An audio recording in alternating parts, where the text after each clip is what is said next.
کے بارے میں آپ کو یہی نتیجہ نکلے گا کہ علم نہ ہونے کی وجہ سے، اللہ کے کلام کی حقیقت کو نہ سمجھنے کی وجہ سے، اللہ کے کلام سے بے رخی کی وجہ سے آج ہمارے اوپر یہ احوال ہے۔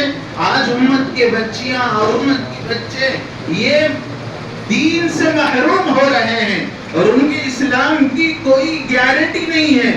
ظاہر میں ہمارے بچے نظر آتے ہیں، عقائد کا ستیاناش ان کو ہو چکا ہے اور عقائد تو بالکل نام کو بھی ان کو معلوم نہیں ہے، اور آسانی سے جس ایمان کو اللہ نے ہمیں بغیر مانگے کے دیا ہے، اور جو ایمان اللہ ہم کو عطا کر کے ہمیشہ کے لیے جہنم سے بچا لیا ہے، اس سے چند لمحوں میں ہاتھ دھو بیٹھتے ہیں۔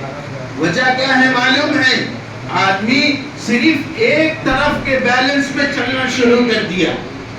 وہ کیا ہے کہ صرف اور صرف انگریزی تعلیم کی اہمیت ہے، کالج کی تعلیم کی اہمیت ہے، مخلوط تعلیم پر فخر کرتا ہے، جتنا بڑے اسکول میں داخلہ دلائے اتنا بڑا گھرانے کا سمجھتا ہے، اور جتنی بڑی تعلیم حاصل کر لے اتنا بڑا آدمی سمجھتا ہے۔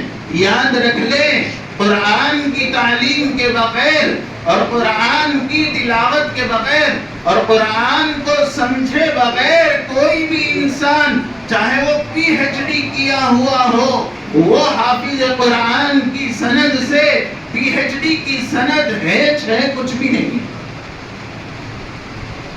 وہ کسی قابل کا نہیں ہے۔ اس کی دنیا تو بن جائے گی، لیکن موجودہ حالات میں یاد رکھ لیجئے PhD کی تعلیم بھی بیکار ہے اگر قرآن اور حدیث کی تعلیم اس کے ساتھ نہ ہو۔ قرآن اور حدیث کی تعلیم ساتھ نہ ہو تو انجینئر بھی بیکار ہیں۔ قرآن اور حدیث کی تعلیم ساتھ نہ ہو تو وہ ڈاکٹری بھی اسے برباد کر دے گی۔ آج یہی پریشانی ہے۔ بھائی وہ تعلیم ضروری ہے، اس کا ہونا ضروری ہے، وہ نہیں ہے تو کیسا؟ اے بھائی تو سب سے پہلے مسلمان ہو کے پیدا ہوا ہے، مسلمان ہونے کے ناطے اللہ کے کلام سے تیرا کیا رشتہ ہے؟ مسلمان ہونے کے ناطے ضروری علم کا حاصل کرنا 50 سال آنے تک بھی ضروری نہیں سمجھتا ہے، اور علم انسانی کا اور دنیا کے لوگوں کا بنایا ہوا فن کا حاصل کرنا 4 سال کے بچے کے اوپر گویا کہ واجب سمجھ لیے۔ وہ ماں کی ممتا سے دور، وہ ماں باپ کی تربیت سے دور، وہ ماں باپ کی محبت سے دور، اور روتا ہوا بچہ جو ہے اسکول چلا جاتا ہے۔ کہنے کا مقصد یہ ہے کہ اگر قرآن اور حدیث کی تعلیم نہیں ہے تو پھر وہ تعلیم کسی کام کی نہیں ہے، کسی قابل کی نہیں ہے۔ گزارے کے لیے 2-4 سکے اکاؤنٹ میں جمع کروا سکتی ہیں، لیکن آخرت میں اس سے کوئی فائدہ ہونے والا نہیں ہے۔ آخرت میں اس سے کوئی فائدہ ہونے والا نہیں ہے۔ دا ٹائمز آف انڈیا کی رپورٹ میں یہ بات لکھی ہوئی ہے کہ پچھلے 3 سال میں مسلمان بچیاں 10,000 مرتد ہو چکی ہیں۔ 10,000 بچیاں اسلام سے ہاتھ دھو بیٹھی ہیں۔ وجہ اس کی کیا لکھتے ہیں معلوم ہے؟ اس کی وجہ ہے کہ قرآن اور حدیث کی تعلیم سے دوری ہے۔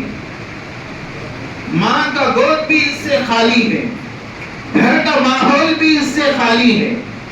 ماں کا گود بھی فلم انڈسٹری بنا ہوا ہے، گھر کی چہر دیواری بھی فلم انڈسٹری اور ایک اسٹوڈیو بنی ہوئی ہے، اور باپ بیچارے کو تو وقت ہی نہیں ہے۔ بچے سونے کے بعد آتا ہے اور بچے اٹھنے سے پہلے دکان کے لیے چلا جاتا ہے، کبھی وقت دینے کے لیے اس کے پاس وقت نہیں ہے۔ اللہ کے واسطے اپنے گھر کی فکر کرو، اپنے اولاد کی فکر کرو۔ اس وقت کا سب سے بڑا مجاہدہ اور سب سے بڑا جہاد اور سب سے بڑا کرنے کا کام یہ ہے کہ ایسے اداروں کے ذریعے سے دینی تعلیم کے ساتھ ساتھ دنیاوی تعلیم کا نظم اور منظم طریقے کے ساتھ ہو۔ ہمارے پاس وقت نہیں ہے اپنے گھر والوں کو، ہم یہ سمجھ رہے ہیں کہ اللہ نے ہم کو کمانے کی ذمہ داری دی ہے، اپنے بیوی بچوں کو پالنے کی ذمہ داری دی ہے، اپنی بیوی بچوں کو جہنم کی آگ سے بچانے کی ذمہ داری اللہ نے ہم کو نہیں دیا۔ وہ مدرسے کا مدرس کر لے گا، وہ مسجد کا امام کر لے گا، وہ مکتب کا کوئی بھی معلم کر لے گا، ہمارے پاس اتنا وقت نہیں ہے کہ ہم اپنے بچے کو صحیح تعلیم دیں۔ اللہ تعالیٰ فرماتے ہیں کہ اے ایمان والو، غیروں سے مخاطب نہیں ہے، غیروں سے مخاطب نہیں ہے۔ یا ایھا الذین آمنوا قوا انفسکم واہلیکم نارا، اپنے اہل عیال کو، اہل میں آ جاتے ہیں، اہل عیال کو، جوڑو بچوں کو جہنم کی آگ سے بچاؤ، جہنم کی آگ سے بچاؤ۔